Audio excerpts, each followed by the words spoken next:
شام تک ایک ہی دن میں آپ کی مراد پوری ہوگی، ایک ہی دن میں آپ کی حاجت پوری ہوگی۔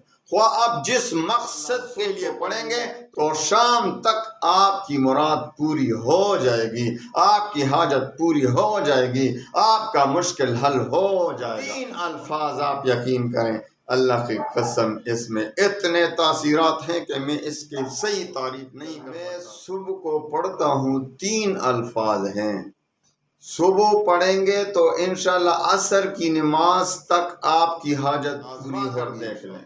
بہت عجیب و غریب تین الفاظ ہیں، اس کو اپنی زندگی کا معمول بنا لیں۔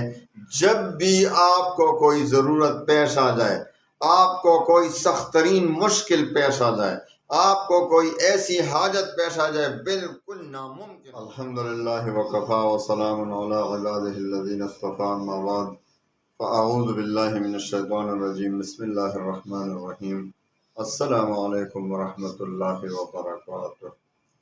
آج میں آپ کو جو وظیفہ دے رہا ہوں، اگر آپ کا ایسا کوئی کام ہو، حاجت ہو، جو آپ نے بہت وظائف پڑھے ہیں لیکن ابھی تک پورا نہیں ہو رہا، انشاءاللہ العزیز ہمارا ایک استاد تھا، اس نے جو ہمیں ایک وظیفہ دیا ہے اور ہم نے بارہا اس کا تجربہ کیا ہے، اور جس کو بھی یہ وظیفہ دیا ہے وہ کامیابی سے ہمکنار ہو چکے ہیں انشاءاللہ العزیز۔ تو استاد محترم فرماتے تھے کہ ایک ایسا وظیفہ ہے جو اس نے کہا کہ ہمیں اپنے استاد سے ملا ہے، کہ جب میں صبح کو پڑھتا ہوں، تین الفاظ ہیں، تین الفاظ ہیں، صبح کو پڑھیں گے اس کا وظیفہ تو شام تک، عصر تک انشاءاللہ حاجت پوری ہو چکی ہوگی۔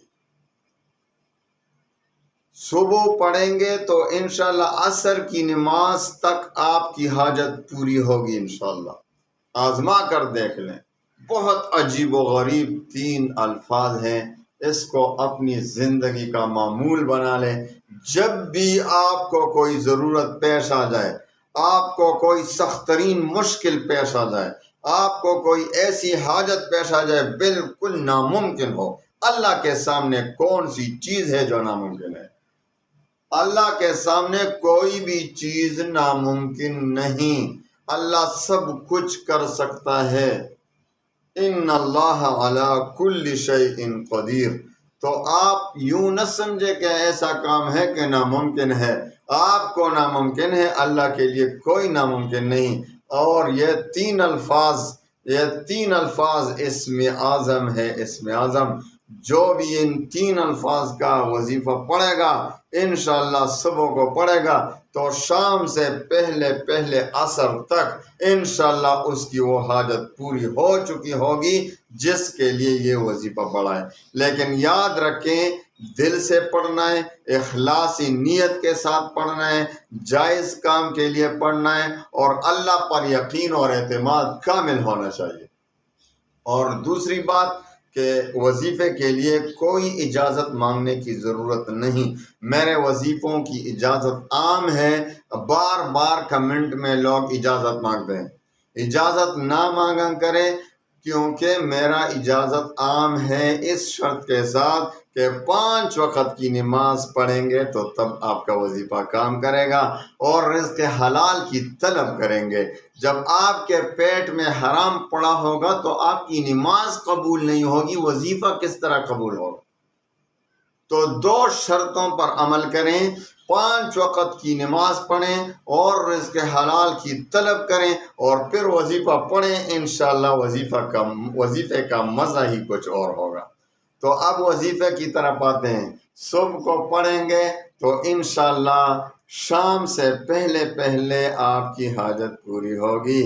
آپ 3 الفاظ یاد کریں، حسبی ربی مربی، حسبی ربی مربی، اس کے معنی پر بھی غور کرنا ہوگا۔ آپ خوب دل سے پڑھیں گے، اس کے معنی الفاظ کو صحیح طریقے سے پڑھنا ہوگا، اس کے معنی پر بھی غور کریں۔ حسبی کافی ہے میرے لیے، ربی میرا رب، کون کافی ہے میرے لیے؟ میرا رب۔ کائنات کا رب، آسمان و زمین کا رب، بادشاہوں کا بادشاہ میرے لیے کافی ہے۔ مربی، جو میری تربیت کرتا ہے، مجھے پیدا فرمایا، میں چھوٹا سا تھا مجھے بڑا کیا، پھر بچپن سے لڑکپن میں داخل کیا، لڑکپن سے پھر جوانی میں داخل کیا، پھر وہ بتدریج مجھے بڑھاتا ہے، میری تربیت کرتا ہے، مجھے پالتا ہے۔ وہ کون ہے؟ مربی، میرے پالنے والا مجھے پالتا ہے، میری تربیت کرتا ہے۔ 3 الفاظ آپ یقین کریں، اللہ کی قسم اس میں اتنے تاثیرات ہیں کہ میں اس کی صحیح تعریف نہیں کر سکتا آپ کے سامنے۔ تو آپ نے کتنی مرتبہ پڑھنا ہے اس کی؟ استاد محترم نے ہمیں کوئی تعداد مقرر نہیں فرمائی، بس آپ بے شمار پڑھ لیا کریں۔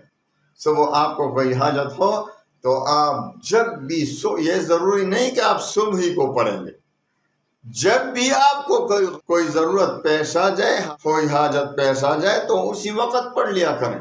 تو بے تعداد لا تعداد پڑھا کریں، خوب دل سے پڑھا کریں۔ حسبی ربی مربی، حسبی ربی مربی، حسبی ربی مربی۔ اول و آخر درود شریف بھی پڑھا کریں، درود شریف کی برکت سے ویسے ہی دعائیں قبول ہوتی ہیں۔ آپ جب بھی دعا کرتے ہیں اول بھی درود شریف ایک ایسی عبادت ہے کہ اس کے قبولیت میں کسی قسم کا کوئی شک ہی نہیں۔ درود شریف قبول ہوگا، درمیان میں آپ دعا کریں گے اپنے لیے، اپنی حاجات کے لیے، اس کے بعد پھر درود شریف پڑھیں گے تو اول و آخر درود شریف تو قبول ہونا ہی ہے۔ تو اللہ تعالیٰ درمیان والی دعا کو بھی اس کی برکت سے قبول فرما لیتے ہیں۔ تو اول و آخر درود شریف ضرور پڑھا کریں۔ تو انشاءاللہ العزیز جب آپ یہ وظیفہ پڑھیں گے، لا تعداد پڑھیں، اگر تعداد میں پڑھنا چاہیں تو 313 بار تو کم از کم پڑھا کریں، لیکن ویسے اس میں ہمارے استاد محترم نے ہمیں یہ تعداد مقرر نہیں فرمائی۔ تو آپ استغفار بھی پڑھا کریں، اللہ تعالیٰ سے معافی بھی مانگا کریں۔ ہمارے مشکلات کا حل یہ ہے کہ ہم اللہ کو راضی کریں۔ ہم اللہ کو راضی کریں گے تو ہمارے مسئلے کا حل نکل آئے گا۔ ہم اللہ تعالیٰ کو راضی کریں گے تو ہماری تمام پریشانیاں خود بہت ختم ہوتی چلی جائیں گی۔ ہم گناہ پہ گناہ کر رہے ہیں، استغفار نہیں کر رہے، تو ہماری حالت تو روز بروز بگڑتے ہی جائے گی۔ کبھی ایک مشکل، کبھی دوسری مشکل، ایک مشکل سے نکل آتے ہیں دوسری مشکل میں پھنس جاتے ہیں۔ یہ ہماری گناہوں کی نحوست ہے۔ اللہ تعالیٰ ہمیں گناہوں سے بچائے، تو گناہوں سے پرہیز کریں۔ جو گناہ ہم سے ہو چکے ہیں ان سے جلد معافی مانگے اللہ تعالیٰ سے، اللہ کو راضی کریں۔ انشاءاللہ العزیز پھر یہ وظیفہ پڑھیں، آپ یقین کریں کہ شام تک ایک ہی دن میں آپ کی مراد پوری ہوگی، ایک ہی دن میں آپ کی حاجت پوری ہوگی۔ خواہ آپ جس مقصد کے لیے پڑھیں گے، انشاءاللہ صبح کو پڑھیں گے تو شام تک آپ کی مراد پوری ہو جائے گی، آپ کی حاجت پوری ہو جائے گی، آپ کا مشکل حل ہو جائے گا انشاءاللہ۔ اللہ تعالی ہمیں عمل کرنے کی توفیق دے۔ حسبی ربی مربی، حسبی ربی مربی، حسبی ربی مربی، وآخر دعوانا ان الحمد للہ رب العالمین۔